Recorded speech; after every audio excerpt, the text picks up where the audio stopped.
नमस्ते। आज की ये बातचीत शुरू करने से पहले हम कृष्ण सर को दिल से धन्यवाद देना चाहेंगे, जिनके मार्गदर्शन में ये सब तैयार हुआ है। उन्हीं की प्रेरणा से हम आज एक बहुत ही खास मिशन शुरू करने जा रहे हैं। तो आज हम सब मिलकर एक बहुत ही मजेदार मिशन पर निकलने वाले हैं। हम सब जासूस बनेंगे और अपने आसपास की दुनिया के एक बड़े रहस्य को सुलझाने की कोशिश करेंगे। आज का हमारा मिशन है, चलो सर्वे करें। तो क्या सब तैयार हैं? चलिए फिर शुरू करते हैं। तो भाई, हर अच्छी जासूसी कहानी की शुरुआत होती है एक रहस्य से, है ना? और हमारा आज का रहस्य है ईंधन। अरे हाँ, वही ईंधन। ये एक तरह की अदृश्य शक्ति है जो हमारे घरों में रोशनी करती है, हमारे लिए खाना पकाती है और हमें एक जगह से दूसरी जगह भी ले जाती है। कभी सोचा है आपने कि जब घर में खाना बनता है या जब हम बस में बैठते हैं तो वो जो एनर्जी इस्तेमाल होती है वो आखिर आती कहाँ से है? ये एक ऐसा सवाल है जिसके बारे में हम ज्यादा सोचते नहीं। सही कहा ना? अगर हम अपने चारों तरफ देखें तो ये ईंधन कई शक्लों में मौजूद है। जैसे घरों में खाना पकाने के लिए लकड़ी, केरोसिन और गैस का इस्तेमाल होता है, और सड़कों पर गाड़ियां चलाने के लिए डीजल और पेट्रोल। ये सब हमारी रोजमर्रा की जिंदगी का एक बहुत जरूरी हिस्सा बन गए हैं। और यहीं से हमारा असली रहस्य शुरू होता है। क्या हमारे पास ये सब ईंधन बहुत सारा है, मतलब कभी खत्म नहीं होगा, या फिर हमें इन्हें संभाल कर इस्तेमाल करने की जरूरत है? बस इन्हीं सवालों के जवाब आज हम ढूंढने निकले हैं। तो सवाल ये है कि एक अच्छा जासूस जानकारी कैसे इकट्ठा करता है? बिल्कुल सही, वो सवाल पूछता है। और जब हम बहुत सारे लोगों से सवाल पूछकर जानकारी इकट्ठा करते हैं तो उसे ही सर्वे कहते हैं। और यही है हमारा सबसे बड़ा जासूसी टूल। मतलब सीधा साधा हिसाब है। सर्वे का मतलब है लोगों से सवाल पूछकर जानकारी जमा करना, ताकि हम किसी भी बात को और अच्छे से समझ सकें। अब किसी भी मिशन पर जाने से पहले तैयारी तो करनी पड़ती है ना? तो चलिए फटाफट देख लेते हैं कि इस सर्वे वाले मिशन के लिए हमें क्या-क्या तैयारी करनी होगी। और देखिए, सबसे पहली और सबसे जरूरी बात, ये काम अकेले नहीं करना है। टीम बनाकर काम करने में ही मजा है। अपनी टीचर से मदद लीजिए और दोस्तों के साथ एक बढ़िया सी टीम बनाइए।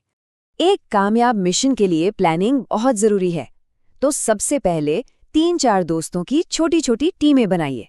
इसके बाद अपने मोहल्ले या गांव के घरों को आपस में बांट लीजिए, ताकि कोई घर छूट ना जाए। और हाँ, अपने जासूसी हथियार, मतलब कागज, पेंसिल और एक हार्डबोर्ड, उन्हें तैयार रखना बिल्कुल मत भूलना। चलिए अब आते हैं मिशन के सबसे जरूरी हिस्से पर।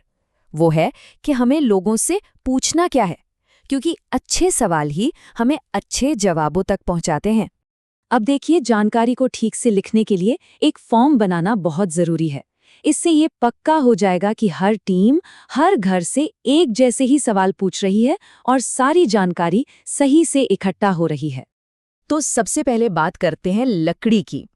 पहला सवाल, रोज कितनी लकड़ी जल जाती है? दूसरा, ये लकड़ी आती कहाँ से है? और तीसरा, जो कि बहुत जरूरी है, क्या इस्तेमाल हुई लकड़ी की भरपाई के लिए हर साल नए पेड़ लगाए जा रहे हैं? लकड़ी के बाद अब बारी है केरोसिन और गैस की। यहाँ हमें ये पता करना है कि एक महीने में कितना केरोसिन यूज होता है, या फिर एक गैस सिलेंडर कितने दिन तक चल जाता है। और साथ में ये भी पूछना है कि क्या इसे बचाने के लिए कोई तरीका सोचा जा सकता है। और आखिर में आते हैं डीजल और पेट्रोल पर।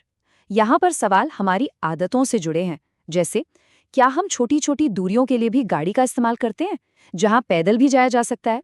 और क्या हम ट्रैफिक सिग्नल पर इंजन बंद करके पेट्रोल या डीजल बचाते हैं? ये छोटी छोटी बातें बहुत मायने रखती हैं। शाबाश, हमारी जासूस टीमों ने अपना काम कर लिया है। सारे सुराग हमारे पास हैं। अब वक्त आ गया है कि इन सभी जानकारियों को एक साथ रखें और देखें कि पूरी कहानी क्या है। तो अब करना क्या है? जितने भी सुराग मिले हैं उन्हें एक साथ लाना है। इसके लिए हम ऐसी एक टेबल बनाएंगे। हर घर के सामने हम लिखेंगे कि वहाँ कौन कौन सा ईंधन इस्तेमाल होता है। और जब ये सारा डेटा एक जगह आ जाता है ना, तब असली जादू होता है। हमें पैटर्न दिखने लगते हैं और पूरी तस्वीर साफ हो जाती है। ठीक है, तो हमने डेटा इकट्ठा कर लिया, उसे टेबल में भी डाल दिया। पर अब इसका करना क्या है? जानकारी इकट्ठा करने का असली मकसद तो कुछ करना होता है ना। और ये ये एक बहुत ही गंभीर सवाल है। हमारे सर्वे से जो भी पता चला है वो हमें भविष्य के बारे में सोचने पर मजबूर करता है। अगर हम सब इसी तरह ईंधन का इस्तेमाल करते रहे तो हमारे बाद जो पीढ़ी आएगी उसके लिए क्या बचेगा? और इसी से जुड़ा एक और बड़ा सवाल है, खासतौर पर लकड़ी को लेकर। जब हम पेड़ काटते हैं तो क्या हम उतने ही पेड़ वापस लगा रहे हैं? अगर काटे गए पेड़ों की जगह नए पेड़ नहीं लगेंगे तो सोचिए हमारे पर्यावरण पे इसका कितना बुरा असर पड़ेगा। तो इस पूरी जासूसी का आखिर मतलब क्या निकला? सबसे अच्छी बात पता ही क्या है? ये कि इस रहस्य का हल हमारे ही हाथों में है। हम सब मिलकर बदलाव ला सकते हैं। हम ज्यादा से ज्यादा पेड़ लगा सकते हैं, छोटी दूरियों के लिए पैदल चल सकते हैं, जरूरत ना होने पर लाइट बंद कर सकते हैं और ट्रैफिक सिग्नल पर गाड़ी का इंजन बंद कर सकते हैं। हर छोटा कदम मिलकर एक बहुत बड़ा फर्क ला सकता है। तो अब सवाल ये नहीं है कि क्या किया जा सकता है, सवाल ये है कि हम सब मिलकर आज कौन सा पहला कदम उठा रहे हैं।